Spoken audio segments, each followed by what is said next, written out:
অনেক সময় দোকানে খুচরো 2-1 টাকা বাকি থাকলে বলে আসি যে পরে দেব, যা কিনা মাঝে মধ্যে দোকানদারেরও মনে থাকে না বা আমারও মনে থাকে না। এই ধরনের বাকি টাকাগুলো কিভাবে শোধ করবো? বাকি টাকা আপনাকে অবশ্যই পরিশোধ করতে হবে।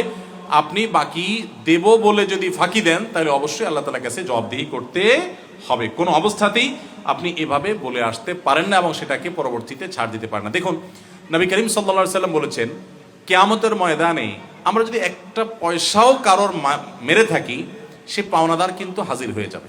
ওই দোকানের 1 টাকা খুচরা, 2 টাকা খুচরা, ওইটার জন্য সে হাজির হয়ে যাবে। সো আপনার এটা ভুললে চলবে না। আমি বেশ কয়েক বছর আগে একবার জাপান গিয়েছিলাম। এক প্রবাসী বাংলাদেশি আমাকে বললেন, ওনার একটা গ্রোসারি শপ আছে, বলেন ভাই আমার গ্রোসারি শপ থেকে একজন জাপানি কিছু কেনাকাটা করে চলে গেছেন, সামান্য হিসাবে আমার একটু ভুল ছিল, একটা জিনিস হিসাব করি নাই, এরকম কিছু একটা, তো আমাকে কিছু টাকা আমি যেভাবে ডিমান্ড করেছি কম দিয়ে সে চলে গেছে। এত দূর চলে গেছে যে সেখান থেকে তার ফিরে আসাটা কঠিন, বহু কিলোমিটার দূরে চলে গেছে। শুধুমাত্র ভাউচারের দিকে তাকিয়ে সে যখন দেখছে যে না তার আমার হিসাবে ভুল ছিল, সে অনেক পথ পাড়ি দিয়ে গাড়ি ড্রাইভ করে এসে আমার টাকাটা আমাকে দিয়ে তারপরে গেছে, একজন অমুসলিম।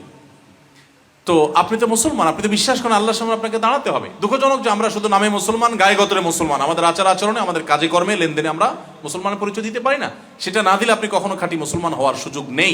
মনে রাখবেন, ইসলাম ইবাদত সর্বস্ব, শুধুমাত্র ইবাদত সর্বস্ব কোনো ধর্ম নয়, ইবাদত প্রধান ধর্ম, কিন্তু ইসলামে লেনদেনে সততার গুরুত্ব অপরিসীম। এছাড়া ভালো মুসলমান হওয়ার কোনো ওয়ে নাই।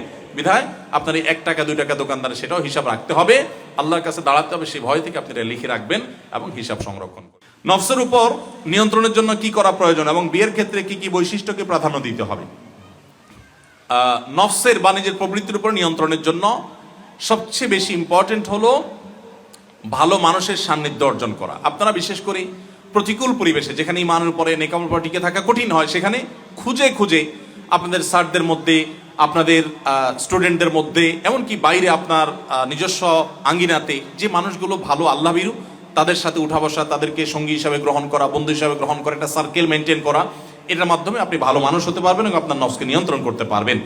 আর বিয়ের ক্ষেত্রে আল্লাহ রাব্বুল আলামিন আমাদেরকে দিনদারিতাকে প্রাধান্য দিতে বলেছেন। অন্য সব কিছু মানুষের ক্ষণস্থায়ী, মানুষের ব্যক্তিত্ব, মানুষের দিনদারিতা, ভেতর থেকে আল্লাহর কাছে সারেন্ডার করা, এটা হয় মানুষের সবচেয়ে বড় গুণ এবং এটার মাধ্যমে দাম্পত্য জীবন সবচেয়ে বেশি সুখী হয়ে থাকে। বিধায় সেটিকে অগ্রাধিকার দিয়ে নবী সাল্লাল্লাহু আলাইহি ওয়াসাল্লাম জীবনসঙ্গী ঠিক করতে বলেছেন। আস-সুন্নাহ ফাউন্ডেশন, উম্মার স্বার্থে সুন্নাহর সাথে।